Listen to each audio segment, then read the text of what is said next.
Dear students, welcomes you. मैं रोहिताज सिंह और आज हम डिस्कस करेंगे EHV AC and DC transmission की जो हमारी 2 यूनिट लेफ्ट हुई थी, unit number 4th and 5th के जो भी इम्पोर्टेंट ऑब्जेक्टिव क्वेश्चंस हैं। तो आपके एग्जामिनेशन पास हैं बेटा, मेहनत के साथ पढ़िएगा और इन क्वेश्चंस को प्रैक्टिस करिएगा। देखिएगा ये unit number 4th and 5th के बहुत ही इंपॉर्टेंट 100 क्वेश्चंस हैं, ठीक है ना। इसको बहुत अच्छी तरह से आप प्रैक्टिस करिएगा और आई होप कि आपको सारे के सारे एग्जाम में जो भी क्वेश्चंस होंगे इन्हीं क्वेश्चन से देखने को मिल जाएंगे। चलिएगा तो स्टार्ट करते हैं। तो देखिएगा सबसे पहला क्वेश्चन देखते हैं, क्वेश्चन नंबर 1। क्वेश्चन नंबर 1 कह रहा है as the voltage increases the voltage regulation of HVDC system, ठीक है ना। तो देखिएगा अगर वोल्टेज आपका इंक्रीज होता है तो आपका जो वोल्टेज रेगुलेशन होता है, तो वोल्टेज रेगुलेशन होता है VR is equal to VNL minus VFL divided by V full load into 100। ये होता है आपका वोल्टेज रेगुलेशन। देखिएगा वोल्टेज अगर इंक्रीज करता है तो आपका वोल्टेज रेगुलेशन पर कोई फ़र्क नहीं पड़ता है। तो पहला ऑप्शन है इसमें क्या, इंक्रीज करता है, डिक्रीज करता है, डज नॉट अफेक्ट या any one of the above. तो इसका राइट आंसर हो जाएगा आपका सी, डज नॉट इफेक्ट। तो जब भी आपका वोल्टेज इंक्रीज होता है HVDC सिस्टम में, आपके वोल्टेज रेगुलेशन पर कोई फ़र्क नहीं पड़ता है। नेक्स्ट क्वेश्चन देखते हैं, क्वेश्चन नंबर 2। क्वेश्चन नंबर 2 कह रहा है द HVDC कन्वर्टर। तो HVDC कन्वर्टर क्या करता है, option A does not consume reactive power, ये तो गलत है। Consume as much reactive power as real power, उतनी ही रिएक्टिव पावर कंज्यूम करता है जितनी रियल पावर करता है। और सी ऑप्शन है कंज्यूम 50% ऑफ रियल पावर। तो ध्यान रखिएगा जो हमारे HVDC कन्वर्टर होते हैं, जो इनकी रिएक्टिव पावर ये कंज्यूम करते हैं that is half of the active power, ठीक है ना। तो एक्टिव पावर का ये 50% या रियल पावर का 50% एज ए रिएक्टिव पावर ये कंज्यूम करते हैं। नेक्स्ट क्वेश्चन देखते हैं, क्वेश्चन नंबर 3। तो क्वेश्चन नंबर 3 कह रहा है a back to back HVDC link can be advantageous compare to AC primarily because, जो हमारा HVDC लिंक होता है बैक टू बैक, उसका AC की कंपेरिजन में क्या एडवांटेज होता है, इट इज़ चीपर। देखिएगा जब भी बेटा हम HVDC की बात करते हैं तो HVDC जब भी आता है आपका, तो चीपर वर्ड अगर कहीं आ रहा है तो ये नहीं होता है, क्योंकि due to converter substation the cost of HVDC system is much more in comparison to AC system. तो इट इज़ चीपर, ये रॉन्ग आंसर हो जाएगा। ऑफ स्टेबिलिटी कंसिड्रेशन, ये भी नहीं होगा। ऑफ कंट्रोल्ड पावर फ्लो, देखिएगा ये गलत है, जी नहीं है, ये है आपका पावर फ्लो। तो राइट आंसर हो जाएगा आपका सी। जो back to back HVDC link होता है उसका मेन एडवांटेज होता है ऑफ कंट्रोल पावर फ्लो, यानी पावर फ्लो का जो कंट्रोल होता है वो इजी होता है। नेक्स्ट क्वेश्चन देखेंगे, question number 4। For what voltage is twin conductor bundle used in India. तो वो कह रहा किस वोल्टेज के लिए इंडिया में हम ट्विन कंडक्टर का यूज़ करते हैं, जो बंडल कंडक्टर होते हैं। देखिएगा बंडल कंडक्टर क्या होते हैं, मैंने पहले भी बताया था आपको। बहुत सारे सब कंडक्टर आप लेते हैं एक फेज के लिए, ठीक है ना, जैसे 4 सब कंडक्टर ले लिए तो ये क्या कहलाएगा आपका 4 सब कंडक्टर बंडल कंडक्टर। तो ट्विन का मतलब किससे होता है, 2 से, यानी जब एक फेज के लिए आप 2 कंडक्टर यूज कर रहे हो, ठीक है ना, तो वो कहलाता है आपका ट्विन कंडक्टर बंडल, ठीक है ना। तो ये कितने वोल्टेज के लिए हम यूज करते हैं, तो ये यूज करते हैं 500 kV के लिए, यानी जब हमें 500 kV का ट्रांसमिशन करना होता है तो हम ट्विन कंडक्टर बंडल का यूज करते हैं। नेक्स्ट क्वेश्चन देखते हैं, क्वेश्चन नंबर 5। क्वेश्चन नंबर 5 कह रहा है fault on A 2 terminal DC link is removed by. जो आपका 2 टर्मिनल DC लिंक होता है, फॉल्ट किस तरह से रिमूव कराते हैं, तो by breakers on DC side, breakers on AC side, current control of converter, ठीक है ना। तो ध्यान रखिएगा जब भी हमें फॉल्ट को रिमूव करना होता है HVDC सिस्टम में, तो हम कौन सा मेथड यूज़ करते हैं, करंट कंट्रोल मेथड, यानी कन्वर्टर की करंट को क्या करते हैं, हम कंट्रोल करते हैं। नेक्स्ट देखिएगा क्वेश्चन नंबर 6। तो क्वेश्चन नंबर 6 कह रहा है कि 12 pulse bridge is preferred in HVDC। देखिएगा हमारे पास देखिएगा 3 पल्स कन्वर्टर भी होता है, 6 पल्स कन्वर्टर भी होता है, 12 पल्स कन्वर्टर भी होता है एंड सो ऑन। तो जैसे जैसे हम नंबर ऑफ पल्सेज बढ़ाते चले जाते हैं तो ये क्या करता है, जो भी हार्मोनिक्स हमारे डेवलप होते हैं उनका जो कंटेंट है वो हमारी रिड्यूस होती चली जाती हैं, ठीक है ना। तो जनरली हम 12 पल्स कन्वर्टर, मैंने कहा था कि 12 पल्स कन्वर्टर को हम ग्रेज कन्वर्टर भी बोलते हैं। तो इसका राइट आंसर होगा आपका it eliminates the certain harmonics. ये कुछ हार्मोनिक्स को एलिमिनेट कर देता है, इसीलिए जनरली हम यूज करते हैं 12 पल्स कन्वर्टर का। नेक्स्ट क्वेश्चन देखिएगा, क्वेश्चन नंबर 7। वो कह रहा which of the following are pros of HVDC over AC, कि AC के ओवर HVDC के क्या क्या प्रोज हैं। तो पहला एब्सेंस ऑफ कैपेसिटेंस, तो आपको पता है HVDC में कैपेसिटेंस कुछ नहीं होता, क्योंकि देखिएगा कैपेसिटिव रिएक्टेंस आपका होता है x of C is equal to omega into C, and you know in case of DC omega is equal to 0, so XC is equal to 0, so there is no capacitive effect. Second absence of inductance, ठीक है, inductive reactance XL is equal to आता होता है आपका omega L, omega is 0, omega is equal to 0, so XL is equal to कितना हो जाएगा आपका 0। तो कोई आपका इंडक्टिव इफेक्ट भी नहीं होता। इसको XC को आप करेक्ट कर लेना, ये होगा 1 upon omega C, when omega will be 0 it will be infinite, ठीक है ना। अब्सेंस ऑफ फेज डिस्प्लेसमेंट, ये भी सही है। देखिएगा ना तो आपका HVDC में क्या होता है कैपेसिटिव इफेक्ट होता है, ना ही आपका इंडक्टिव इफेक्ट होता है, और ना ही फेज डिस्प्लेसमेंट जैसी कोई चीज़ होती है, ठीक है, क्योंकि फेजर क्वांटिटी नहीं होती है। तो इसका मतलब हो जाएगा राइट आंसर होगा ऑल ऑफ दीज। नेक्स्ट देखिएगा क्वेश्चन नंबर 8। क्वेश्चन नंबर 8 कह रहा VSC कन्वर्टर। तो VSC का मतलब होता है वोल्टेज सोर्स कन्वर्टर। तो फुल फॉर्म भी पूछ लेता है कभी कभी VSC। तो VSC की फुल फॉर्म होती है voltage source converter, voltage source converter, voltage source converter. तो VSC या voltage source converter for HVDC power transmission use. देखिएगा सीधा सा मतलब है इसका कि अगर हमें वोल्टेज सोर्स कन्वर्टर यूज़ कर रहे हैं तो वोल्टेज सोर्स कन्वर्टर बनाने के लिए हम किस सेमीकंडक्टर स्विच का यूज़ करेंगे, ठीक है ना। तो वो कह रहा है थारिस्टर, थारिस्टर का नहीं करते हैं, पावर डायोड इसका भी नहीं करते हैं, ट्रांजिस्टर का यूज करते हैं, ठीक है ना। ट्रांजिस्टर में भी जो ट्रांजिस्टर फैमिली का मेंबर होता है IGBT, insulated gate bipolar transistor. तो IGBT का यूज करते हैं because IGBT belongs from the transistor family. तो यहाँ IGBT ऑप्शन नहीं है, यहाँ पर है ऑप्शन है आपका ट्रांजिस्टर। तो राइट आंसर हो जाएगा आपका ट्रांजिस्टर। क्वेश्चन नंबर 9 देखिएगा, symmetrical monopole converters are earth with impedance, ठीक है ना। जो मोनोपोलर होते हैं, मोनोपोलर का मतलब होता है केवल एक ही पोल होता है, और जनरली अगर मैं मोनोपोलर की बात करूं तो मोनोपोलर का मतलब होता है सिंपल एक पोल आपका होता है, ठीक है ना, सिंपल पोल होता है। और यही पोल कैसा होता है आपका निगेटिव होता है, ठीक है ना। जनरली जो हम पोल यूज करते हैं मोनोपोलर में वो कैसा होता है निगेटिव, और इसको हम ग्राउंड करते हैं, इसको हम ग्राउंड, यानी जो रिटर्न पाथ होता है हमारा वो ग्राउंड या सी के थ्रू होता है। तो वो कह रहा है symmetrical monopole converter are earth with impedance. तो कैसा इम्पीडेंस यूज करेंगे हम, लो इम्पीडेंस करेंगे। तो अर्थिंग के लिए जब भी हम इम्पीडेंस लेते हैं कैसा होना चाहिए आपका, लो। नेक्स्ट क्वेश्चन देखिएगा, क्वेश्चन नंबर 10। वो कह रहा है एक स्टेटमेंट दिया उसने, statement corona is violet glow, hissing noise and ozone formation phenomena, ठीक है ना। 3 चीज़ बता रहा है। वो कह रहा है कि कोरोना एक तो आपका वायलेट ग्लो होता है, बिल्कुल ठीक है। दूसरा कह रहा है कि हिजिंग नॉइज आती है, ये भी ठीक है। एंड ओजोन फॉर्मेशन, ओजोन का फॉर्मेशन होता है। एसर्शन कह रहा है DC lines have no corona, ठीक है ना। वो कह रहा है कि DC लाइन में कोई कोरोना नहीं होता है। तो देखिएगा स्टेटमेंट तो ठीक है, स्टेटमेंट में कोई प्रॉब्लम नहीं है, लेकिन जो एसर्शन है इसका वो गलत है, ठीक है ना। तो क्योंकि DC लाइन में भी हमारी कोरोना होती है, हालांकि जो अमाउंट होता है हमारा वो कम होता है, लेकिन फिर भी हमारी DC में कोरोना होती है। तो इसका राइट आंसर हो जाएगा आपका A, statement is correct but assertion is wrong. Question number 11 देखिएगा, 11 कह रहा है high voltage DC transmission requires filters for, ठीक है ना। तो फिल्टर का यूज क्यों करते हैं, तो देखिएगा फिल्टर का यूज क्यों करते हैं, high voltage DC transmission requires filters. तो किसके, लाइन कम्यूटेटेड कन्वर्टर और वोल्टेज सोर्स कन्वर्टर।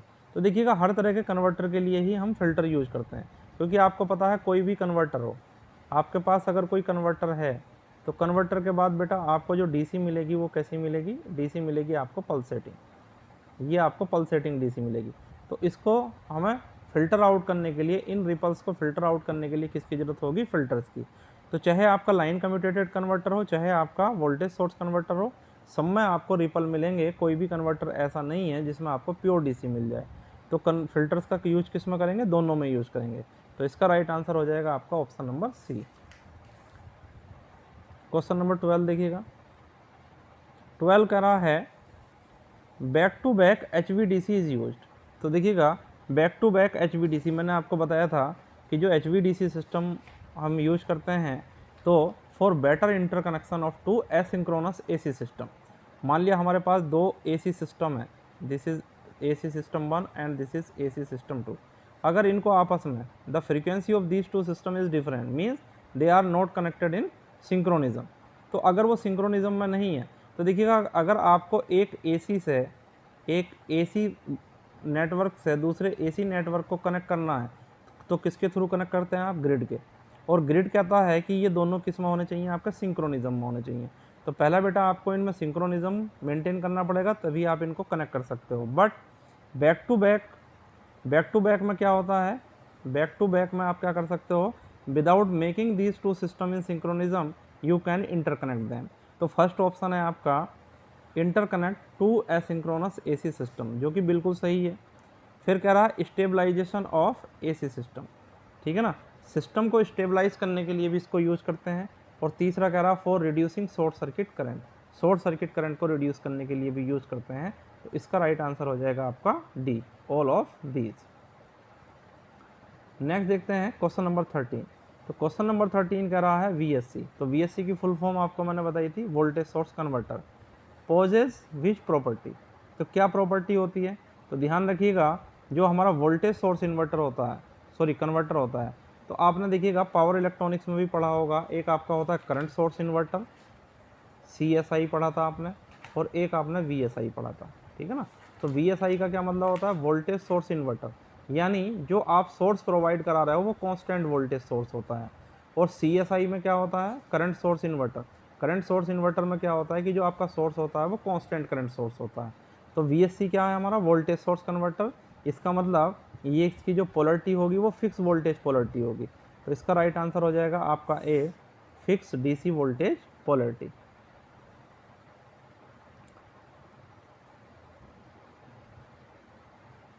नेक्स्ट देखते हैं। नेक्स्ट है आपका question number 14, LCC poses which property. तो देखिएगा, VSC क्या प्रॉपर्टी होती थी? Fix DC voltage polarity. और जो LCC होता है हमारा, LCC का मतलब होता है, फुल फॉर्म इसकी आप नोट कर सकते हो, इंपॉर्टेंट है। LCC का मतलब होता है लाइन कम्यूटेटेड कन्वर्टर, लाइन कम्यूटेटेड कन्वर्टर। तो पहला हमने पढ़ा था क्या? वोल्टेज सोर्स कन्वर्टर, और ये होता है आपका लाइन कम्यूटेटेड कन्वर्टर। तो लाइन कम्यूटेटेड कन्वर्टर में जो हमारी पोलरिटी होती है वो कैसी होती है? फिक्स DC करंट पोलरिटी, ठीक है ना। और VSC में कैसी पोलरिटी होती है? Fix DC voltage polarity. तो याद रखिएगा इन दोनों को। नेक्स्ट देखिएगा क्वेश्चन नंबर 15। क्वेश्चन नंबर 15 कह रहा in which type of HVDC system only one pole is use.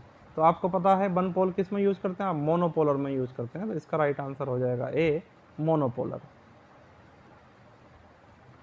Number 16 देखिएगा, question number 16, which of the following is multi terminal HVDC system. तो मल्टी टर्मिनल मतलब ऐसा सिस्टम जिसमें एक से ज़्यादा पोल हो। तो मोनोपोलर में तो एक होता है, ठीक है ना। तो इसका राइट आंसर क्या हो जाएगा आपका? बाईपोलर। तो बाईपोलर सिस्टम कैसा होता है आपका? बताइएगा। बाईपोलर सिस्टम होता है आपका multi terminal HVDC system. Question number 17। Question number 17 कह रहा है the HVDC transmission line is classified on the basis of. किसके बेसिस पर हम HVDC ट्रांसमिशन लाइन को क्लासीफाई करते हैं? तो देखिएगा, दो बेसिस होते हैं। एक तो पोल के बेसिस पे, तो आपको पता है पोल के बेसिस पे हम क्लासीफाई करते हैं मोनोपोलर, बाईपोलर, होमोपोलर। और दूसरा हम बेटा क्लासीफाई करते हैं अर्थ सिस्टम, कि कौन सा अर्थिंग हम यूज कर रहे हैं। Either we are using the sea return और ग्राउंड रिटर्न, ठीक है ना। तो जो क्लासिफिकेशन होता है HVDC ट्रांसमिशन लाइन का, that is based upon poles as well as earthing system. तो इसका राइट आंसर हो जाएगा आपका option number D, both A and B. Next question देखिएगा, क्वेश्चन नंबर 18 कह रहा है the rating of monopolar HVDC system is to that of bipolar, यानी जो रेटिंग होता है कितनी पावर कैरी कर सकता है। तो देखिएगा एक पोल है, ठीक है ना, बाईपोलर क्या करेगा आपकी डबल पावर कैरी करेगा, और मोनोपोलर क्या करेगा आपकी हाफ पावर करेगा। तो किसकी पूछ रहा है, वो मोनोपोलर की पूछ रहा है, किसके कंपेरिजन में, बाईपोलर। तो in case the power transmission capability of monopolar will be equal to the power transfer capability of bipolar divided by 2। तो इसका राइट आंसर हो जाएगा option number A, that is half. Next question देखते हैं, question number 19 कह रहा है the function of the converter in the HVDC line is to convert. तो कन्वर्टर स्टेशन देखिएगा, यहाँ बच्चे मिस्टेक करते हैं। कन्वर्टर का मतलब यहाँ सिंपल कन्वर्टर से नहीं है। जो कन्वर्टर स्टेशन होते हैं हमारे पास, एक तरफ क्या होता है आपका रेक्टिफिकेशन एंड होता है, और दूसरी तरफ आपका इन्वर्जन एंड होता है, ठीक है ना, और ये आपकी लाइन होती है, ठीक है। तो ये कन्वर्टर और ये इन्वर्टर। तो HVDC की बात कर रहा है कि HVDC लाइन में कन्वर्टर, हालांकि इन्वर्टर को भी हम क्या बोलते हैं, कन्वर्टर बोलते हैं, तो ध्यान रखिएगा। तो इसके दोनों फंक्शन होते हैं, यहाँ ये AC को DC में कन्वर्ट करता है, यहाँ ये DC को AC में। तो पहला ऑप्शन है AC इंटू DC। तो स्टूडेंट क्या करते हैं, बस कन्वर्टर वर्ड उन्होंने पढ़ा और सिंपल कर देंगे AC टू DC, ऐसा नहीं है। देखिएगा ध्यान से, वो किसकी बात कर रहा है, HVDC, और HVDC के केस में इन्वर्टर को भी हम कन्वर्टर ही बोलते हैं। और दूसरा है DC इंटू AC। थर्ड है आपका आइदर ऑफ द एबव, यानी A भी हो सकता है और B भी हो सकता है। तो राइट आंसर होगा आपका option number C। Question number 20 देखिएगा, 20 कह रहा है विच of the following is not the part of bipolar HVDC system, कि इनमें से कौन सा आपका HVDC का पार्ट नहीं है, ठीक है ना। ध्यान से पढ़िएगा, विच of the following is not a part, not कह रहा है कि इनमें से कौन सा आपका HVDC का पार्ट नहीं है। तो देखिएगा फिल्टर तो यूज करते हैं, ये तो है, स्मूथिंग रिएक्टर भी यूज करते हैं, और कन्वर्टर ट्रांसफार्मर भी यूज करते हैं। और डी कह रहा है नन ऑफ एबव, यानी इनमें से ऐसा कोई सा नहीं है आपका जो HVDC का पार्ट ना हो। तो इसका राइट आंसर हो जाएगा आपका डी। नेक्स्ट देखिएगा क्वेश्चन नंबर 21 कह रहा है the insulated line between HVDC substation and the earth electrode is known as, कि जो HVDC सब स्टेशन और अर्थ के बीच जो इंसुलेटेड लाइन होती है उसको क्या बोलते हैं, स्टेशन अर्थ बोलते हैं, अर्थ इलेक्ट्रोड लाइन बोलते हैं, सब स्टेशन बोलते हैं, या नन ऑफ एबव। तो देखिएगा जो HVDC सब स्टेशन और अर्थ के बीच आइसोलेटेड लाइन होती है उसको हम बोलते हैं अर्थ इलेक्ट्रोड लाइन। क्वेश्चन नंबर 22 कह रहा है the two conductors in the homopolar HVDC system है। तो आपको पता होगा, आपने क्लासिफिकेशन पढ़ा होगा मोनोपोलर। तो मोनोपोलर में क्या होता है, सिंगल पोल होता है, ठीक है ना। बाईपोलर में आपके दो पोल होते हैं, और होमोपोलर में आपके दो पोल होते हैं लेकिन सेम पोलरिटी के होते हैं, ठीक है ना। तो देखिएगा पॉजिटिव पोलरिटी के होते हैं या निगेटिव पोलरिटी के होते हैं, सेम पोलरिटी के होते हैं, ठीक है, या डी एनी ऑफ एबव। तो देखिएगा होमोपोलर में क्या हो सकते हैं आपके, पॉजिटिव पोलरिटी के भी हो सकते हैं, निगेटिव। देखिएगा एक होमोपोलर सिस्टम आपका बाईपोलर कहला सकता है, ठीक है ना। तो होमोपोलर को क्या बोल सकते हैं, बाईपोलर। अगर आपके दो पोल डिफरेंट होंगे तो वो सिस्टम क्या बन जाएगा आपका, बाईपोलर। तो जनरली क्या करते हैं, सेम पोलरिटी के हम यूज करते हैं, और वो पॉजिटिव भी हो सकते हैं और निगेटिव भी। तो इसका राइट आंसर हो जाएगा डी। क्वेश्चन नंबर 23 देखिएगा, 23 कह रहा in which type of HVDC system two poles are of same polarity, ठीक है ना, and earth as return path. वो कह रहा है कि इनमें से किस सिस्टम में आपके दोनों पोल सेम पोलरिटी के होते हैं और अर्थ को एज ए रिटर्न पाथ हम यूज करते हैं। तो अभी हमने पिछले क्वेश्चन में डिस्कस किया था कि किसी होमोपोलर में क्या होता है, आपके दो पोल होते हैं और सेम पोलरिटी के होते हैं। तो इसका राइट आंसर हो जाएगा आपका होमोपोलर। नेक्स्ट देखिएगा the voltage between two poles in the bipolar HVDC system is how much times to that of pole to earth voltage, ठीक है ना। तो देखिएगा एक तो ये हो गया आपका, ये दो पोल हैं सपोज, एक पॉजिटिव पोल है और एक ये नेगेटिव पोल है, और सपोज एक पोल को आपने अर्थ कर दिया, ग्राउंड कर दिया। तो देखिएगा मान लिया इस पोल से इस ग्राउंड तक वोल्टेज कितना मिल रहा है आपको, V मिल रहा है। तो दो पोल के बीच जो वोल्टेज मिलेगा बेटा वो कितना मिलेगा आपको, 2V मिलेगा। ध्यान रखिएगा डबल मिलता है। तो यही कह रहा है the voltage between two pole, यानी एक पोल ये है एक पोल ये है, in the bipolar HVDC system is how much times to that of the pole to earth voltage, यानी अर्थ वोल्टेज के कंपैरिजन में पोल टू पोल वोल्टेज कितना होगा आपका, डबल होगा। तो इसका राइट आंसर हो जाएगा बी। नेक्स्ट क्वेश्चन देखते हैं, क्वेश्चन नंबर 25। क्वेश्चन नंबर 25 कह रहा है विच among these is a part of HVDC link, इनमें से कौन सा आपका HVDC लिंक का पार्ट होता है।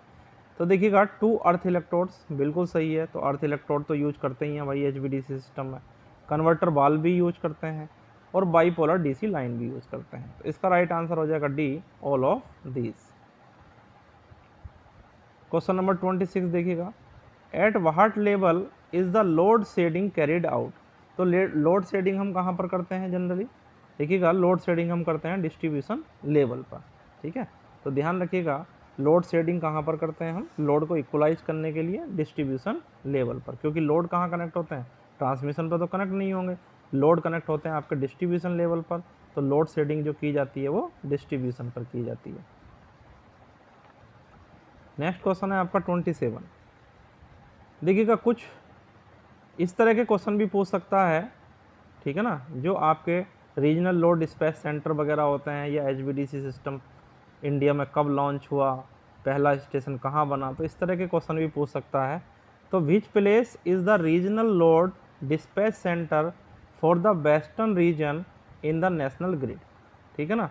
जो RLPC है, regional load dispatch centre for western region in national grid, तो वो कहाँ पर है, ध्यान रखिएगा, इसको इंपॉर्टेंट क्वेश्चन है, वो मुंबई में है, ठीक है ना। तो this is very important question. जो रीजनल लोड डिस्पैच सेंटर है, ठीक है ना, किसका, वेस्टर्न रीजन का इन इंडिया, वो कहाँ पर है आपका, मुंबई में। नेक्स्ट देखते हैं question number 8। Which type of insulation is preferred for DC smoothing reactor, यानी जो हम DC स्मूथिंग रिएक्टर यूज़ करते हैं, ठीक है, तो वो कैसे होते हैं आपके, उनमें जो इंसुलेशन हम यूज करते हैं वो होता है आपका ऑयल इंसुलेशन। तो oil insulated DC smoothing reactor are used in HVDC system. तो इसका राइट आंसर हो जाएगा बी। उसके बाद देखते हैं question number 29। Which among these HVDC projects are commission in India, इनमें से कौन कौन से HVDC प्रोजेक्ट को कमीशन किया गया इंडिया के अंदर। तो देखिएगा रिहंद दिल्ली HVDC ये इंडिया में कमीशन है, Vindhyachal back to back only ये भी है, चंद्रपुर ओनली ये भी है। तो देखिएगा तीनों के तीनों ये आपके प्रोजेक्ट जो हैं HVDC project they are commission in India. तो इसका राइट आंसर हो जाएगा आपका डी। नेक्स्ट देखते हैं क्वेश्चन नंबर 30। तो ईयर के भी मैंने क्वेश्चन लिए हैं इसमें 2-4। HVDC transmission commercially began in the year, यानी कॉमर्शियली जो HVDC सिस्टम था वो कब शुरू किया गया था। तो वो शुरू किया गया था बेटा 1954 में। तो ध्यान रखिएगा HVDC transmission commercially began in the year of 1954। Question number 31। The initial HVDC valves were, जो इनिशियल HVDC वाल्व थे वो किससे बनाते थे हम, गेट से बनाते थे, थारिस्टर से बनाते थे। तो थारिस्टर तो बहुत बाद में आया है। मरकरी आर्क रेक्टिफायर, जो इनिशियल आपके थारिस्टर वाल्व थे वो किससे बनाते थे हम, मरकरी आर्क रेक्टिफायर से। 32 देखिएगा thyristor valves came into operation in the year, जो थारिस्टर से हमने वाल्व बनाने शुरू किए वो कब से शुरू किए थे, तो हमने स्टार्ट किए थे 1972 से। तो ध्यान रखिएगा सबसे पहले जो वाल्व हम बनाते थे वो किससे बनाते थे, मरकरी आर्क रेक्टिफायर से। लेकिन बाद में इन 1972 जो हमारे वाल्व थे वो बनाने शुरू हुए थे किससे, थारिस्टर से। क्वेश्चन नंबर 33 देखिएगा 33 कह रहा है the system using IGBT valves came into operation in. तो सबसे पहले देखिएगा मैं बता दूं, सबसे पहले मरकरी आर्क का यूज किया था थारिस्टर वाल्व के लिए, मरकरी आर्क रेक्टिफायर, फिर हमने यूज़ किया था थारिस्टर का, फिर यूज़ किया था थारिस्टर का यूज़ किया था 1972 में, और उसके बाद थर्ड हमने यूज़ किया था किसका, IGBT का। तो IGBT का बेटा हमने कब किया था, 2000 में। तो ध्यान रखिएगा, इसका राइट आंसर है आपका 2000। उसके बाद देखते हैं क्वेश्चन नंबर 34।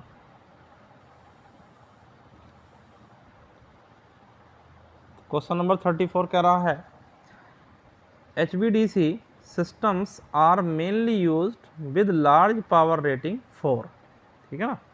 तो देखिएगा, कई बार मैं बता चुका हूँ कि जब भी आपको bulk amount of power over a long distance use करना है, ट्रांसमिट करना है, तभी आप HVDC सिस्टम का यूज करते हैं। तो वो कह रहा HVDC system are mainly use with large power rating 4। तो इसका राइट आंसर होगा B, bulk power transmission over long distances. Question number 35, वो कह रहा है एक क्वाडपल वाल्व कंसिस्ट ऑफ, ठीक है ना। तो क्वाडपल में क्या होता है बताइएगा। तो क्वाडपल में क्या होता है, 4 units in series for 12 pulse operation, ठीक है ना। 4 यूनिट आपकी सीरीज में लगी होती है 12 पल्स ऑपरेशन के लिए। देखिएगा, एक मान लिया डिवाइस ये है आपकी, दूसरी डिवाइस ये है, तीसरी आपकी ये है, और फोर्थ ये है, ठीक है ना। तो इस तरह से ये सीरीज में 4 डिवाइस आपकी कनेक्ट होंगी, इसको बोलते हैं क्वाडपल। इसका राइट आंसर हो जाएगा ए। 37 देखिएगा, 37 कह रहा है a DC cable used for HVDC transmission is, ठीक है ना। तो जो अगर हम डीसी केबल यूज करते हैं HVDC ट्रांसमिशन के लिए, तो वो कैसा होता है, वो होता है आपका dry coast polymetric insulated cable with metallic screen and outer covering, ठीक है ना। तो इसका राइट आंसर हो जाएगा B. Question number 38, the break even distance is the distance. तो देखिएगा, HVDC में एक टर्म आता है जिसको हम बोलते हैं ब्रेक इवन डिस्टेंस। तो मैंने आप लोगों को बताया था जब हमने कर्व पढ़ा था डिस्टेंस के बीच और पावर की कॉस्ट के बीच, ये कॉस्ट है और ये आपकी डिस्टेंस है, ठीक है ना। तो ये कर्व इस तरह का आया था, ठीक है ना। ये कर्व इस तरह का आता था कि एक डिस्टेंस के बाद क्या होगा, ये हमारी सपोज AC है और ये हमारी DC है, ठीक है ना। तो एक डिस्टेंस के बाद क्या होगा, DC की कॉस्ट क्या होगी, हमारी कम होगी, और AC की कॉस्ट क्या हो जाएगी, बढ़ जाएगी, ठीक है ना। तो इस पॉइंट को हम बोलते हैं ब्रेक इवन डिस्टेंस पॉइंट। तो ब्रेक इवन डिस्टेंस पॉइंट क्या होता है, जिस पॉइंट के बाद हमारा DC ट्रांसमिशन इकोनॉमिकल हो जाता है, मतलब कॉस्ट हमारी कम होनी शुरू हो जाती है, उसको बोलते हैं हम ब्रेक इवन डिस्टेंस।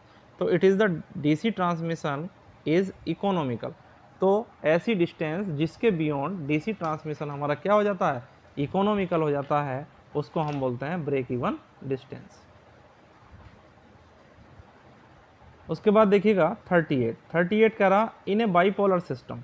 तो बाईपोलर सिस्टम में क्या होता है, बोथ कंडक्टर्स आर पॉजिटिव। तो ये तो होमोपोलर में होता है, या तो दोनों आपके पॉजिटिव होंगे या दोनों निगेटिव होंगे। बोथ कंडक्टर्स आर निगेटिव, ये भी नहीं होगा। One conductor is positive and other is negative, ठीक है ना। तो बाईपोलर में क्या होता है, एक पोल आपका पॉजिटिव होता है और दूसरा पोल आपका निगेटिव होता है। क्वेश्चन नंबर 39 कह रहा है in a monopolar system usually the pole is. तो पहले ही मैंने बताया कि मोनोपोलर में सिंपल एक पोल आपका होता है, और वो भी कैसा होता है आपका, जनरली निगेटिव पोल। ऐसा नहीं है कि पॉजिटिव पोल नहीं ले सकते, लेकिन in general practice we take the negative pole. तो इसका राइट आंसर हो जाएगा B, negative pole. Question number 40 कह रहा है modern HVDC system are all, ठीक है ना। तो मॉडर्न HVDC सिस्टम में देखिएगा बेटा, मैंने कहा था जैसे जैसे नंबर ऑफ पल्सेस आप बढ़ाओगे, क्या होगा, आपके हार्मोनिक्स एलिमिनेट हो जाएंगे। लेकिन हमें बहुत हायर ऑर्डर के हार्मोनिक्स एलिमिनेट कराने की ज़रूरत नहीं होती है, ठीक है ना। तो 3 पल्स कन्वर्टर तो नहीं यूज़ करेंगे क्योंकि ये हार्मोनिक एलिमिनेट नहीं कर पाएगा। 6 पल्स भी नहीं करेंगे। 24 पल्स कन्वर्टर हम कर सकते हैं, लेकिन ये बहुत ही हायर हार्मोनिक्स को भी एलिमिनेट कर देगा, जिसकी हमें ज़रूरत नहीं होती है, और इसकी कॉस्ट आपकी बढ़ जाएगी। तो देखिएगा, मॉडर्न HVDC सिस्टम में हम कौन सा यूज़ करते हैं, 12 पल्स कन्वर्टर। तो इसका राइट आंसर होगा आपका डी। क्वेश्चन नंबर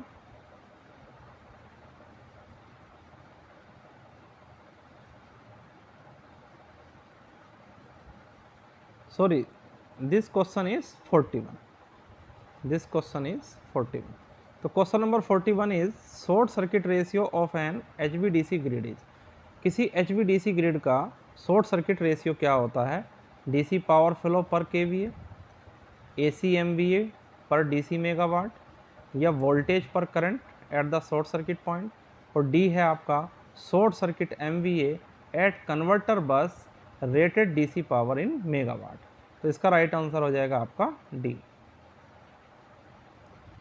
उसके बाद देखते हैं question number 42, the first HVDC scheme in India is, जो पहली HVDC स्कीम यूज़ हुई थी इंडिया में वो कौन सी हुई थी? Vindhyachal back to back system, Chandrapur, Delhi Rihand, या सिलेरो बारसूर सिस्टम। तो इसको ध्यान रखिएगा, तो जो फर्स्ट HVDC स्कीम लॉन्च हुई थी इंडिया में वो थी आपकी सिलेरो बारसूर सिस्टम। नेक्स्ट देखते हैं 43, ये क्वेश्चन बहुत इंपॉर्टेंट है, बार बार रिपीट हो रहा है। HVDC VSC, तो HVDC VSC मतलब वोल्टेज सोर्स स्कीम एम्प्लॉय। तो वोल्टेज सोर्स स्कीम में मैंने बताया था आपको क्या यूज़ करते हैं हम? ट्रांजिस्टर फैमिली के मेंबर्स को यूज़ करते हैं, और ट्रांजिस्टर फैमिली का मेंबर होता है आपका IGBT। तो इसका राइट आंसर हो जाएगा आपका IGBT बाल्ब्स। क्वेश्चन नंबर 44, वो कह रहा है the main advantage of HVDC VSC scheme is, ठीक है ना, ठीक है। तो देखिएगा main advantage of HVDC VSC scheme क्या होता है, यानी HVDC में अगर हम वोल्टेज सोर्स कन्वर्टर का यूज करते हैं तो it can control both the active and reactive power. तो इसका राइट आंसर हो जाएगा ए, VSC यानी voltage source converter can control both active and reactive powers. इसका राइट आंसर हो जाएगा ऑप्शन नंबर ए।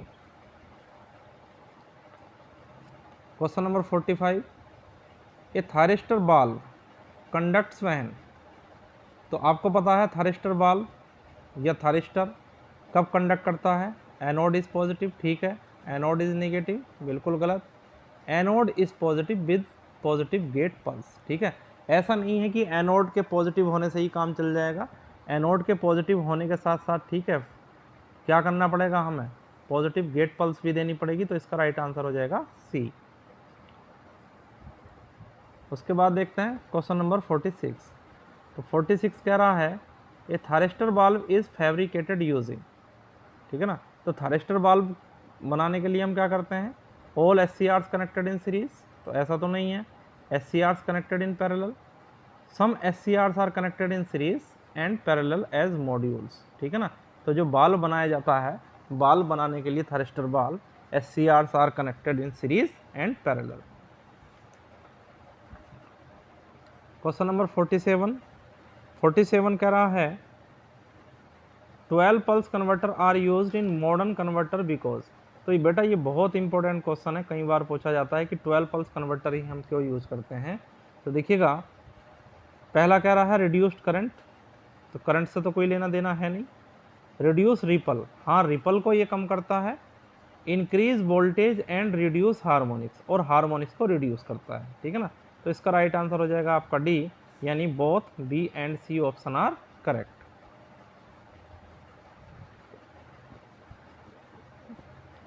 देखिएगा, in 12 pulse connection transformers are connected, जो 12 पल्स हमारे कनेक्शन होता है, या इसको बोल सकते हैं हम 12 पल्स कन्वर्टर, ठीक है ना।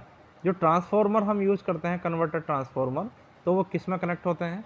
देखिएगा, एक प्राइमरी आपकी होती है, एक सेकेंडरी होती है, या हाई वोल्टेज साइड और लो वोल्टेज साइड भी आप बोल सकते हो। तो देखिएगा, प्राइमरी कनेक्ट होती है हमारी स्टार स्टार में, और सेकेंडरी कनेक्ट होती है हमारी स्टार डेल्टा में, ठीक है ना। तो ध्यान रखिएगा, 12 पल्स कन्वर्टर में जो हम कन्वर्टर ट्रांसफॉर्मर यूज करते हैं, they are connected in star star and star delta. तो राइट आंसर होगा इसका डी। 49 देखिएगा, कितनी बार रिपीट हो रहा है ये question. IGBT converters operates on the principle of, तो किस पे ऑपरेट करते हैं? वोल्टेज सोर्स कन्वर्टर, VSC, मैंने बताया था आपको VSC।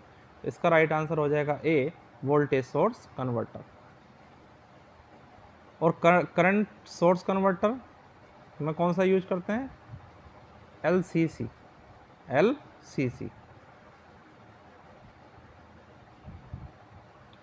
Question number 50, IGBT requires ठीक है ना। Large current for triggering, number B large voltage pulse for triggering, sine wave voltage for triggering, या एनी वन ए बी और सी। देखिएगा आईजीबीटी को ट्रिगर करने के लिए लार्ज वोल्टेज पल्स हमें चाहिए, ठीक है ना। तो इसका राइट आंसर हो जाएगा ऑप्शन नंबर बी। 51 देखिएगा, कंपेयर टू SCRs IGBT है। तो देखिएगा आपने देखा होगा कि SCR की कंपैरिजन में जो IGBT होते हैं they provide the fast response, ठीक है ना, और बेटर स्विचिंग करेक्टरिस्टिक्स। तो बेटर स्विचिंग करेक्टरिस्टिक का क्या मतलब होता है? Less turn off time and less turn on time. तो पहला है मोर टर्न ऑफ टाइम, गलत है। दूसरा है less turn on and turn off time, यानी जो इसका स्विचिंग करेक्टरिस्टिक है दैट इज़ बेटर, यानी इसको टर्न होने में कम टाइम लगता है और टर्न ऑफ होने में भी कम टाइम लगता है। तो इसका राइट आंसर हो जाएगा बी। क्वेश्चन नंबर 52, वो कह रहा है कूलेंट यूज्ड इन थारिस्टर और आईजीबीटी। तो किस तरह के कूलेंट हम यूज़ करते हैं? एयर कूलेंट यूज़ करते हैं, ठीक है ना। जो कूलिंग करते हैं हम थारिस्टर या आईजीबीटी बाल्ब की, वो कौन सी कूलिंग करते हैं? एयर कूलिंग करते हैं। तो इसका राइट आंसर हो जाएगा आपका ए।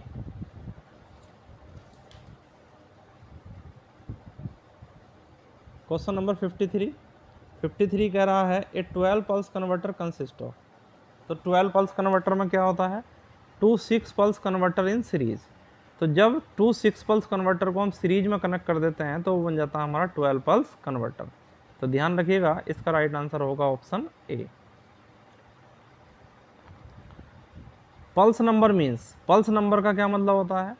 Number of valves. तो नंबर ऑफ बाल्स, ठीक है ना, कितने बाल्ब आप यूज कर रहे हैं।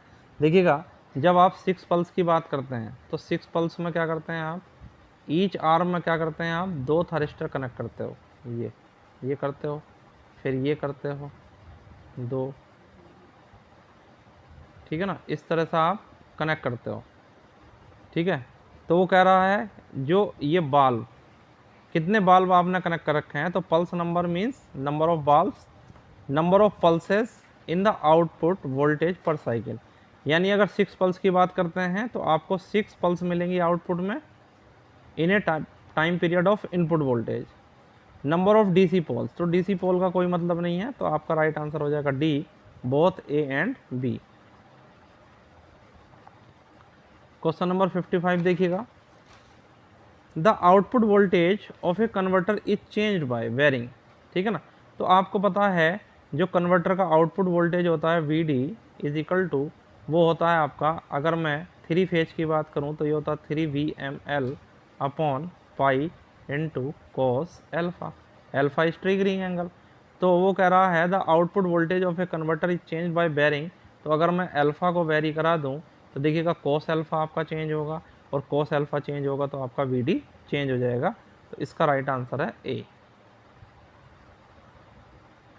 उसके बाद देखिएगा 56, in HVDC converter ratio of reactive power needed for proportional active power transmission at full load will be equal to. तो ध्यान रखिएगा जो आपकी रिएक्टिव पावर होती है अपॉन जो आपकी एक्टिव पावर होती है उनका रेशियो होता है 0.6, ठीक है ना। तो P Q is equal to होगी 0.6 PA। तो राइट आंसर हो जाएगा आपका सी। क्वेश्चन नंबर 57 कह रहा है power transmitted through the DC system depends on. तो किस किस चीज़ पर डिपेंड करता है आपका? रेक्टिफायर एंड वोल्टेज पर बिल्कुल डिपेंड करता है, इन्वर्टर एंड वोल्टेज पर बिल्कुल डिपेंड करता है, रेक्टिफायर एंड करंट पर डिपेंड करता है क्या,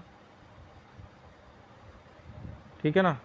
और डी कह रहा है rectifier end voltage and current, ठीक। तो इसका राइट आंसर हो जाएगा आपका डी, यानी जो पावर ट्रांसमिशन डिपेंड करता है। देखिएगा अगर कोई सोर्स है आपका, ये कोई सोर्स है, this is plus minus B, तो इससे जो पावर निकलेगी वो किस पर डिपेंड करेगी? इसके वोल्टेज पर डिपेंड करेगी और इसकी करंट पर डिपेंड करेगी। यही तो पावर आप ट्रांसमिट करोगे, P is equal to V into I. तो रेक्टिफायर एंड पर कितना वोल्टेज आपको मिल रहा है और कितनी करंट निकल रही है, इसी बात पर आपकी पावर ट्रांसमिट डिपेंड करेगी। नेक्स्ट क्वेश्चन देखिएगा, question number 58, with increase in delay angle. अगर एंगल को आप डिले करोगे, डिले एंगल को अगर आप इंक्रीज करोगे तो क्या होगा? देखिएगा एक्टिव पावर ट्रांसमिटेड डिक्रीजेस, बिल्कुल सही है। एक्टिव पावर जो आपकी, क्योंकि आपको पता है कि जो आपका आउटपुट वोल्टेज होता है Vd that is directly proportional to cos alpha, ठीक है ना। और अगर आप अल्फा को इंक्रीज करोगे तो कॉस अल्फा क्या होगा, आपका डिक्रीज होगा, यानी वोल्टेज क्या होगा, कम होगा। और वोल्टेज अगर आपका कम होगा तो बेटा जो डीसी करंट है आपकी वो इंक्रीज करेगी, और आपकी जो लॉस होंगी, आपकी कॉपर लॉस ID² R वो क्या होंगी, आपकी बढ़ जाएंगी, जिससे कि पावर ट्रांसमिटेड जो होगी, एक्टिव पावर ट्रांसमिटेड, वो रिड्यूस कर जाएगी। तो ऑप्शन नंबर ए सही है। रिएक्टिव केवीआर नीडेड इंक्रीज, जब आपकी एक्टिव पावर कम होगी और एपरेंट पावर आपकी कांस्टेंट है तो आपको मोर रिएक्टिव पावर की जरूरत पड़ेगी, तो ये भी सही है। और तीसरा है डीसी आउटपुट वोल्टेज डिक्रीज, जो कि अभी मैंने आपको बताया है, आउटपुट वोल्टेज आपका डिक्रीज कर जाएगा। तो इसका राइट आंसर है आपका D, all of above, that is A, B and C. Question number 59 देखिएगा, during commutation in a converter. तो कम्यूटेशन में क्या होता है, आपको पता है, करंट आपकी चेंज होती है, ठीक है ना, एक वाल्व से दूसरे वाल्व में क्या होती है, ट्रांसफॉर्म होती है।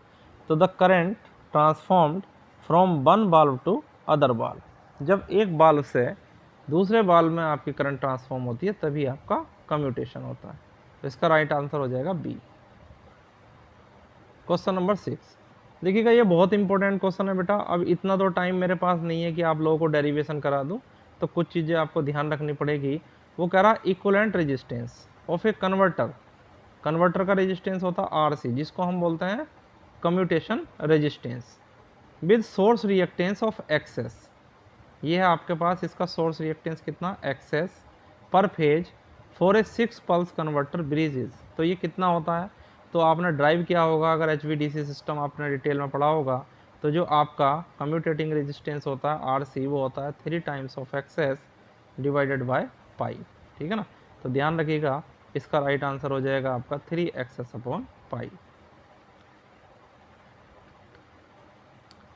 नेक्स्ट कह रहा है इफ एंगल ऑफ एडवांस यानी alpha, alpha is equal to कितना दे रखा है, 30 degree, and the overlap angle mu is equal to कितना दे रखा है आपको, 12 degree, then the extension angle कितना होगा। तो देखिएगा, आपको मैं फॉर्मूला बता देता हूँ कि हमारे पास जो अल्फा इज इक्वल टू होता है वो होता है beta plus mu, beta plus mu. Beta होता है जो हमारा एडवांस एंगल होता है, या जिसको हम डिले एंगल भी बोलते हैं। Alpha is equal to beta plus mu कितना है आपके पास, 30 इज इक्वल टू बीटा आपको कैलकुलेट करना है, प्लस ये कितना आपके पास 12 डिग्री। तो यहाँ से बीटा की वैल्यू कितनी आ जाएगी आपके पास, 18 डिग्री। तो इसका राइट आंसर हो जाएगा आपका सी। नेक्स्ट देखते हैं question number 62, peak to peak ripple in 12 pulse converter. इसका भी देखिएगा बेटा डेरिवेशन होता है, काफ़ी लेंथी डेरिवेशन है, कि जो हमारे पास आउटपुट वोल्टेज मिलता है उसका अगर हम फोरियर एनालिसिस करते हैं और वहाँ से RMS वैल्यू निकालते हैं रिपल्स की या हार्मोनिक्स की, तो वो कितनी मिलती है हमें, वो मिलती है 0.0345 VD, यानी जो रिपल कंटेंट होती है वो होती है हमारे पास 3.45% ऑफ VD। तो इस डेटा को थोड़ा याद रखना कि जो रिपल कंटेंट होती है वो कितनी होती है, 3.45% ऑफ VD।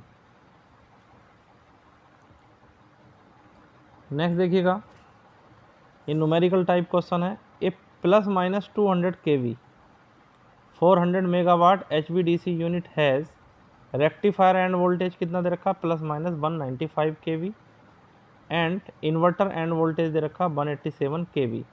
वहन transmitting 1000 ampere current, the power loss in the line will be, या system will be how much. तो देखिएगा, आपको ये रेक्टिफायर एंड पर पोल वोल्टेज दे रखा VRP, यानी जो पोल का वोल्टेज है वो कितना दे रखा है, 195, ठीक है ना। लेकिन हमें क्या करना है, हमें वोल्टेज निकालना है लाइन टू लाइन वोल्टेज। तो देखिएगा, एक पोल ये है आपके पास, एक पोल ये है, तो लाइन टू लाइन वोल्टेज होता है ये। आपको वोल्टेज कहाँ दे रखा है, यहाँ, ठीक है ना। इस पोल का वोल्टेज दे रखा है 195 और इस पोल का वोल्टेज दे रखा है आपको कितना, 187। इन्वर्टर एंड पर कितना दे रखा है, VIP कितना दे रखा है आपको, 187, ठीक है ना। तो ये तो पोल के वोल्टेज हैं, अगर मैं लाइन टू लाइन वोल्टेज निकाल लूँ तो देखिएगा जो करंट फ्लो होती है वो किसके वोल्टेज डिफरेंस की वजह से होती है। तो अगर मैं पोल का वोल्टेज डिफरेंस लेता हूँ VPD, this is the potential difference of pole, is equal to कितना आ जाएगा 195 माइनस 187, कितना मिल जाएगा आपको, ये मिल जाएगा 8 वोल्ट, ये मिलेगा 8 वोल्ट।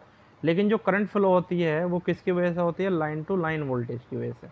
तो ये जो होगा V कितना हो जाएगा, ये होता है आपको पता है कि जो लाइन टू लाइन वोल्टेज होता है वो पोल वोल्टेज का कितना होता है, डबल। तो ये हो जाएगा 8 × 2 इज इक्वल टू 16 वोल्ट, ठीक है ना। तो 16, sorry this is kilo volt. तो 16 किलो वोल्ट आपको पोटेंशियल डिफरेंस मिला। ये क्या मिला आपको, पोटेंशियल डिफरेंस, और कौन सा, line to line potential difference. और कितना मिला, ये 16 kV, और कितनी करंट फ्लो हो रही है आपकी 1 किलो एम्पियर या 1000 एम्पियर। तो अगर आप इनको मल्टीप्लाई करोगे तो ये आ जाएगा आपका 16 मेगावाट। तो इसका राइट आंसर हो जाएगा 16 मेगावाट। उसके बाद देखिएगा question number 64, if the percent reactance of converter transformer is 20 ओम पर phase, the percentage DC resistance will be, ठीक है ना। तो अगर हम परसेंटेज की बात करते हो तो DC रेजिस्टेंस कितना हो जाता है आपका, हाफ। तो इसका राइट आंसर हो जाएगा B, that is 10। Question number 65 देखिएगा, इंपॉर्टेंट क्वेश्चन है and this is for your assignment. इसको आप सॉल्व करेंगे और मुझे कमेंट बॉक्स में इसका आंसर बताएंगे, ठीक है ना, इसका सॉल्यूशन मुझे बताएंगे। बहुत ही इंपॉर्टेंट क्वेश्चन है अगर आपने डीपली HVDC सिस्टम पढ़ा है।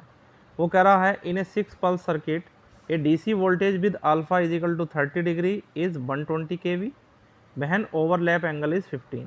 यानी आपको अल्फा दिया है, आपको म्यू दिया है, आपको VD की वैल्यू दी है, ठीक है ना। तो आपको पता है ये क्वेश्चन बेस्ड है आपका किस पर, source effect of source inductance पर। तो VD कितना होता है आपका 6 पल्स के लिए, ये होता है आपका 3 VmL/पाई into cos alpha minus cos alpha plus mu, ये होता है, ठीक है ना। तो यहाँ आप फॉर्मूला लगाइएगा। वो कह रहा है no voltage, no load voltage calculate कीजिए जब अल्फ़ा की वैल्यू कितनी हो, 0 डिग्री। तो इस क्वेश्चन को आपको करना है, इसका राइट आंसर है आपका 153 kV। नेक्स्ट देखते हैं क्वेश्चन नंबर 66।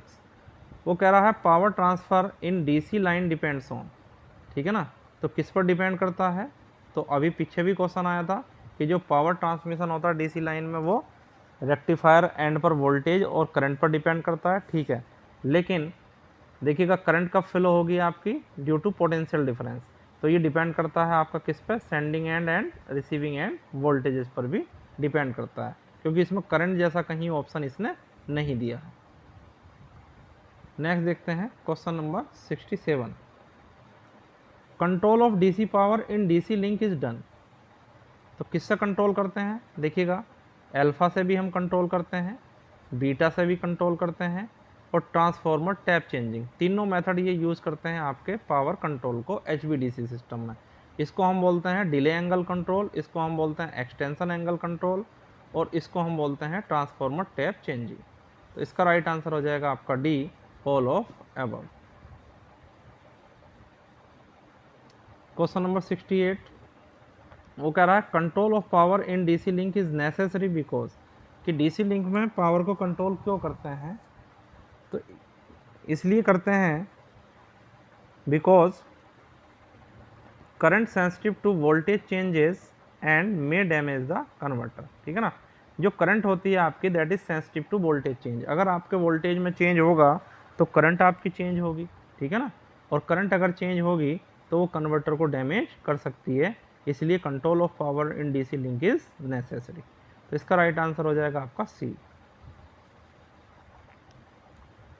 नेक्स्ट देखिएगा question number 69, with increase in delay angle, A नहीं है, दिस इज अल्फा।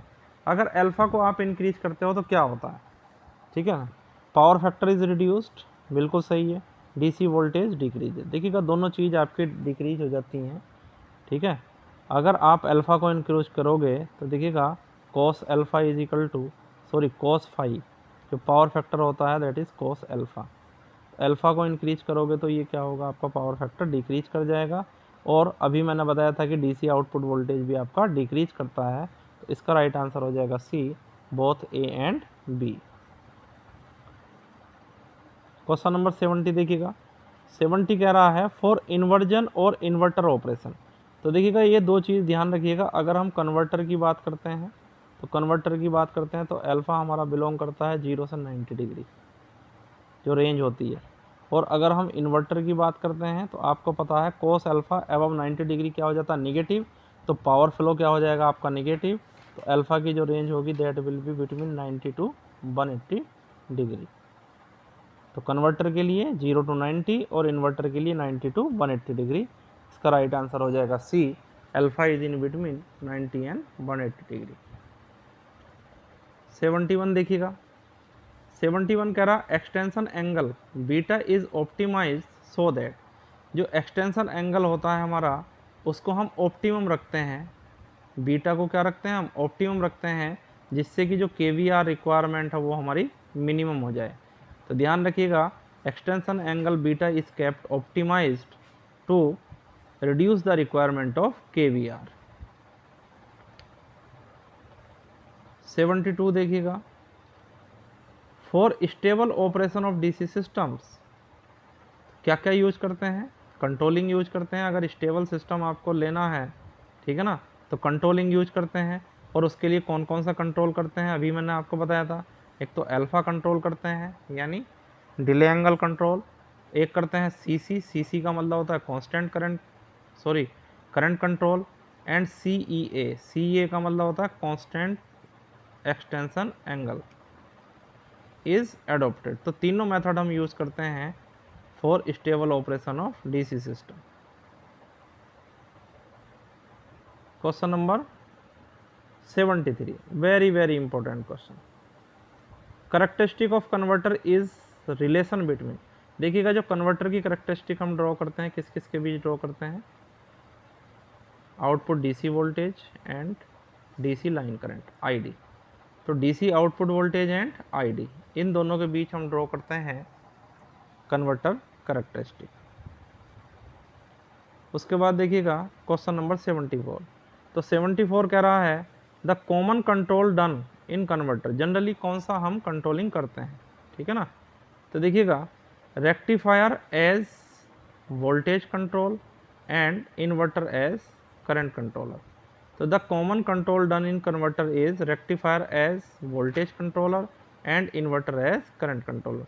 यानी रेक्टिफायर को किसकी तरह यूज़ करते हैं हम, वोल्टेज कंट्रोलर की तरह, क्योंकि हम मैंने पहले ही बताया था आपको VSC, VSC क्या होता है आपका वोल्टेज सोर्स कन्वर्टर, ठीक है, और किस पर वर्क करता है वो, ठीक है। तो रेक्टिफायर किसकी तरह यूज़ करता है आपका वोल्टेज कंट्रोलर की, और इन्वर्टर यूज़ करते हैं as a current controller.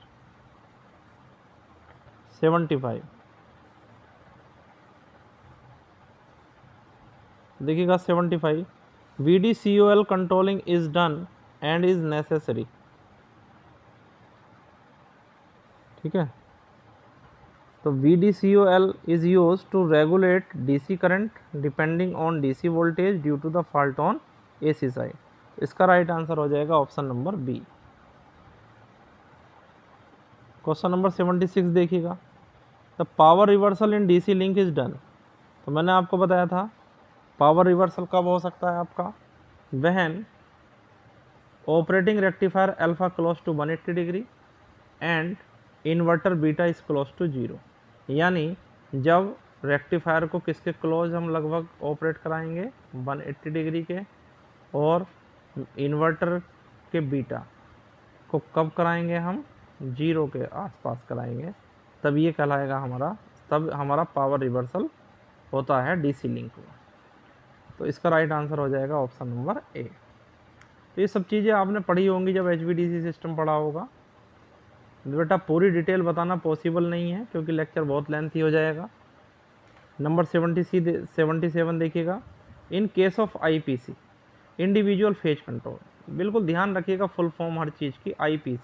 IPC कहलाता है आपका individual phase control, individual phase control.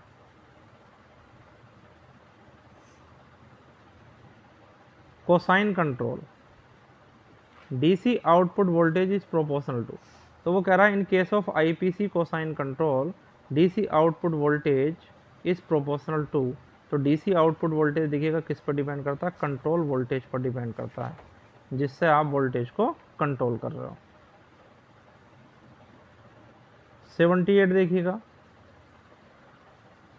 Main drawback of CEA. अब देखिएगा सीईए क्या होता है, constant extension angle control, angle control, ठीक है ना। तो क्या होता है, इसकी मेन ड्रॉबैक क्या होती है, ये बहुत इंपॉर्टेंट है कि सीईए की जो कंट्रोलिंग होती है हमारी कांस्टेंट एक्सटेंशन एंगल कंट्रोल, उसकी ड्रॉबैक होती है it can not offer stable operation in weak AC link, ठीक है ना। अगर एसी लिंक हमारे वीक हैं तो उनके बीच ये स्टेबल ऑपरेशन प्रोवाइड नहीं करा सकता है। कौन सा मेथड, सीईए। 79 देखिएगा, 79 कह रहा फायरिंग एंगल कंट्रोल या delay angle control in modern HV converter is, तो ये किस तरह का होता है, आईएफसी होता है, ईपीसी होता है, ठीक है, या आईपीसी होता है, ठीक है। तो बोथ ए एंड बी, जो आपका फायरिंग एंगल कंट्रोल होता है, जो फायरिंग एंगल कंट्रोल में ये दोनों मेथड आते हैं, आईएफसी भी आता है और ईपीसी, ठीक है। ईपीसी होता है इक्विडिस्टेंट फेज कंट्रोल, ठीक है। तो ये जो फायरिंग एंगल कंट्रोल यानी अल्फ़ा कंट्रोल की अगर मैं बात करूं, तो अल्फ़ा कंट्रोल में आपके दोनों आते हैं, कौन सा आता है आपका आईएफसी और दूसरा कौन सा आता है आईपीसी, आईपीसी। तो ये दोनों जो टाइप हैं वो किसके हैं, आपके फायरिंग एंगल कंट्रोल के। इसका राइट आंसर हो जाएगा डी। नेक्स्ट देखते हैं क्वेश्चन नंबर 80। क्वेश्चन नंबर 80 कह रहा है in HVDC link with CC control, CC का मतलब constant current control, power loss is more, बिल्कुल सही है, पावर लॉस आपकी बढ़ जाएगी क्योंकि कांस्टेंट करंट कंट्रोल आप कर रहे हो, short circuit current is limited. तो इसका राइट आंसर हो जाएगा आपका option C, both A and B. 81 देखिएगा, 81 कह रहा है commutation failure usually occurs in, commutation failure किस में अकर होता है, आपका रेक्टिफायर्स में यानी कन्वर्टर में। इसका राइट आंसर हो जाएगा ए। 82 देखते हैं, a rectifier station is set at a current level of 900 ampere and inverter station is at 800 ampere, the current margin. तो देखिए करंट मार्जिन होता है आपका रेक्टिफायर करंट कितनी 900 माइनस इन्वर्टर एंड करंट कितनी 800, तो कितना मार्जिन है आपके पास 100 एम्पियर का, ठीक है ना। इसका राइट आंसर हो जाएगा आपका ऑप्शन नंबर ए।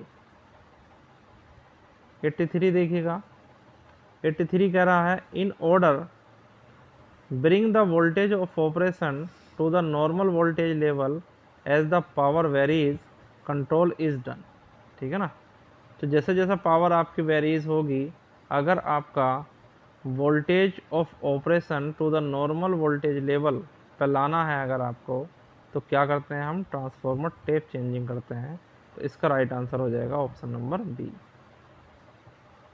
84 देखिएगा, 84 कह रहा है converter transformer acts as a source of generation of harmonics, बहुत ही इंपॉर्टेंट क्वेश्चन है।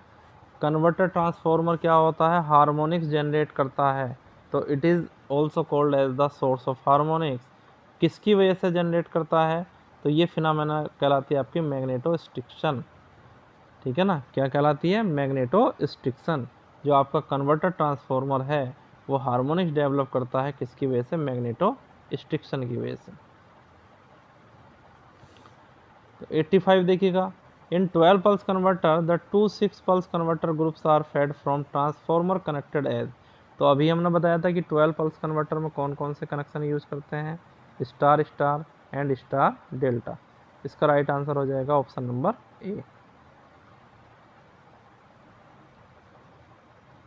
86 in 12 pulse bridge if one transformer star star has turn ratio of 1:1, the other transformer star delta will have turn ratio of, तो इसका कितना हो जाएगा आपका क्योंकि ये स्टार स्टार होता है आपका और ये आपका स्टार डेल्टा होता है, ठीक है ना, स्टार डेल्टा। तो इसका रेशियो कितना है 1:1, इसका होगा कितना 1:3। तो राइट आंसर हो जाएगा आपका बी। अब देखिएगा, if pulse number is equal to P and K is an integer, यानी पल्स नंबर कितना पी है और के कोई इंटीजर है, the voltage harmonic generated on DC side. तो मैंने पिछले लेक्चर्स में भी आपको डिस्कस किया था और बार बार बताया था कि जो आपका वोल्टेज हार्मोनिक डेवलप होते हैं वो किधर होते हैं, आपके डीसी साइड में होते हैं कन्वर्टर की, और जो करंट हार्मोनिक होते हैं वो एसी साइड में होते हैं। तो जो ऑर्डर होता है वो कितना होता है आपका, तो वो डीसी हार्मोनिक का ऑर्डर होता है पी के। ध्यान रखिएगा, बहुत ही इंपॉर्टेंट है। डीसी हार्मोनिक का जो ऑर्डर होता है वो कितना होता है आपका P K is an integer and P is the pulse number. Next देखिएगा 88 कह रहा है if pulse number is equal to P and K is an integer the voltage harmonic generated on AC side. AC side जो voltage harmonic generate होंगे उनका order कितना होगा, तो डीसी साइड का बताया था मैंने पी के, और एसी साइड का जो होगा वो होगा आपका पी के प्लस माइनस 1। इसका राइट आंसर हो जाएगा सी। 89 देखिएगा, 89 कह रहा है in A 12 pulse converter the phase difference between the two pulse bridges कितना होता है, तो ये होता है आपका 30 डिग्री। अगर आप फेजर डायग्राम बनाओगे, फेजर डायग्राम आपको आता है, तो आपके बीच जो फेज डिफरेंस होगा टू पल्स ब्रिजेस के बीच वो कितना आएगा 30 डिग्री आएगा। 90 देखिएगा, the lowest current harmonic produced in 12 pulse converter कितना होता है, ठीक है ना। तो लोएस्ट होता है आपका, बताया था मैंने, करंट हार्मोनिक की बात कर रहा है। करंट हार्मोनिक मैंने क्या बताया था आपको, पी के प्लस माइनस 1, ठीक है ना।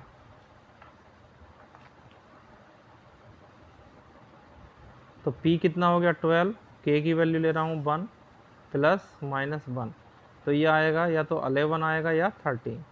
तो कहाँ तक हम लेते हैं, 11 तक लेते हैं, तो लोएस्ट हार्मोनिक हो जाएगा आपका 11। Question number 91, increase in pulse number has the effect of. अगर पल्स नंबर आप इंक्रीज कराओगे तो किस पर फर्क पड़ेगा, increases harmonics, decreases the harmonic number, increases the lowest harmonic number. तो हमने बताया था अगर पल्स नंबर आप बढ़ाओगे 12 पल्स 24 पल्स, तो लोएस्ट हार्मोनिक क्या होंगे आपके, increasing the lowest harmonic number, lowest harmonic number आपके बढ़ जाएंगे। 92 देखिएगा, sorry question number 92, effect of increasing overlap angle is. अगर ओवरलैप एंगल को आप बढ़ाते हो तो क्या होगा, जो हार्मोनिक वोल्टेज हैं आपके वो डिक्रीज कर जाएंगे, तो decrease amplitude of harmonic voltage. तो इसका राइट आंसर हो जाएगा आपका ऑप्शन नंबर ए।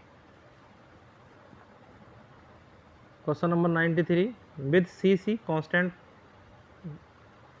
या current control constant extension angle control as overlap angle M increases the amplitude of harmonic current. तो अभी हमने पढ़ा था, जैसे आप ओवरलैप एंगल इसको जनरली म्यू से लिखते हैं, बढ़ाओगे तो हार्मोनिक क्या होंगे आपके, हार्मोनिक वोल्टेज डिक्रीज कर जाएंगे, तो हार्मोनिक करंट भी क्या होगी आपकी, डिक्रीज करेगी। तो राइट आंसर हो जाएगा इसका डी।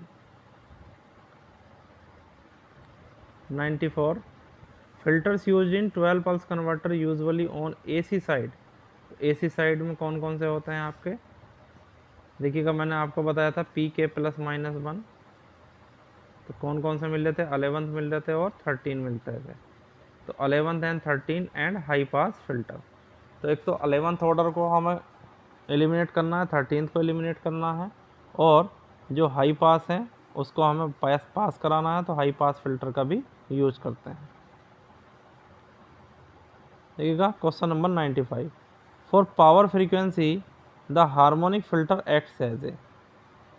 तो हार्मोनिक फिल्टर पावर फ्रीक्वेंसी के लिए किस तरह ये एक्ट करता है, तो ये एक्ट करता है as leading power factor load supplying leading KVA. Very very important, ये क्वेश्चन बहुत इंपॉर्टेंट है। पावर फ्रीक्वेंसी के लिए अगर हार्मोनिक फिल्टर आप लगाते हो तो वो किसकी तरह वर्क करेगा, as a leading power factor load की तरह वर्क करेगा और लीडिंग केवीए सप्लाई करेगा। क्वेश्चन नंबर 96 कह रहा है the maximum value of harmonic current depends on, जो हार्मोनिक करंट होती है वो देखिएगा डिपेंड करती है आपकी किस पर, फायरिंग एंगल पर भी डिपेंड करती है और ओवरलैप एंगल पर भी डिपेंड करती है। तो इसका राइट आंसर हो जाएगा D, both firing angle and overlap angle.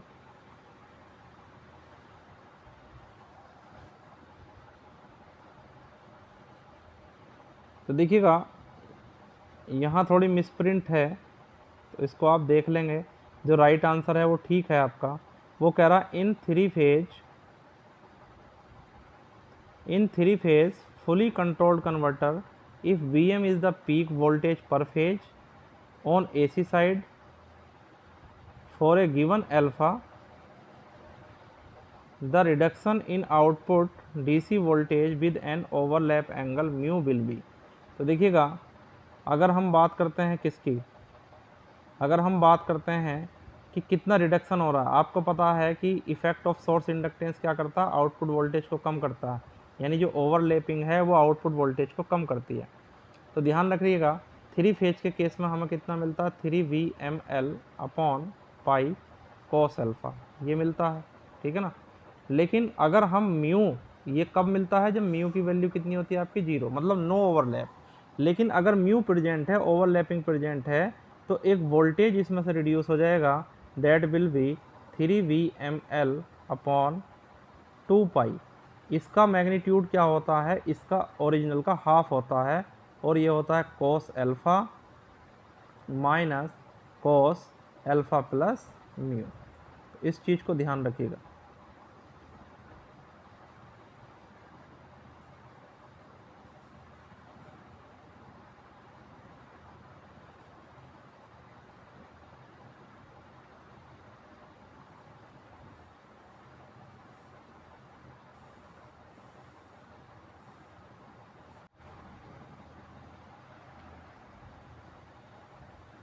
तो ये जो होता है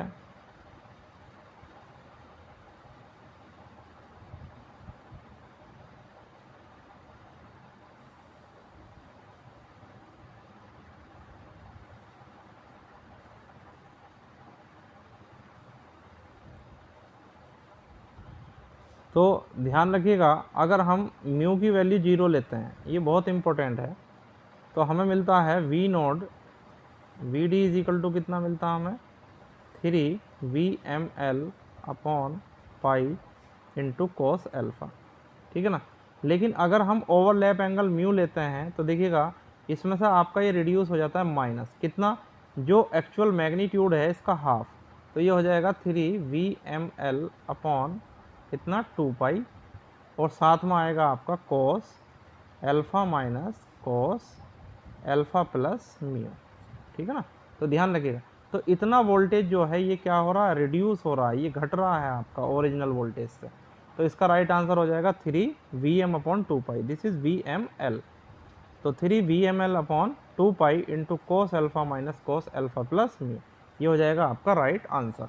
तो ध्यान से देखिएगा, इसमें ये मिस प्रिंट हो गए हैं ऑप्शंस, सारे ऑप्शन एक से ही हैं, इसके बहुत माइनर सा डिफरेंस है, इसलिए ध्यान से देखिएगा इसको। चलिएगा उसके बाद देखते हैं क्वेश्चन नंबर 98।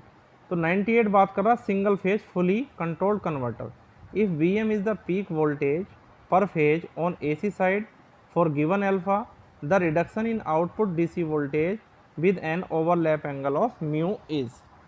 तो देखिएगा अगर म्यू हमारा 0 होता है तो किसकी बात कर रहा है, फुल कन्वर्टर की। फुल कन्वर्टर के केस में Vd कितना होता है हमारा, Vd इज इक्वल टू हमारा होता है 2Vm/पाई इंटू कॉस अल्फ़ा।